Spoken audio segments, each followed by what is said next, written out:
Ano po ang iyong buong pangalan? Pakso Aselom. Ano po ang inyong tinanim sa inyong bukid? Ang tinanim po namin sa aming bukiran ay gulay, mais, at saka saging.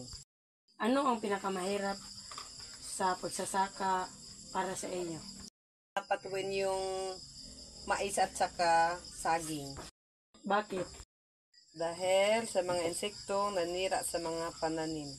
Saan mo po ito ibibenta ang iyong mga produkto? Hindi po namin binibenta dahil ginawa po namin konsumo. Gusto mong mangyari sa iyong bukid sa susunod na mga taon? Gusto ko pong mangyari sa next year sa aking bukiran ay gusto ko sanang marami pa kaming cropping. Ano po ang mga problema ang kinakaharap niyo sa pagbubukid? Ang problema po namin sa bukid, yung number 1, yung pambili ng fertilizer at pamatay sagbot. Kaya po bang may magbigay ng libreng abono at mga fertilizer? Pag may magbigay ng fertilizer, abono, malaking salamat dahil magaan na sa amin.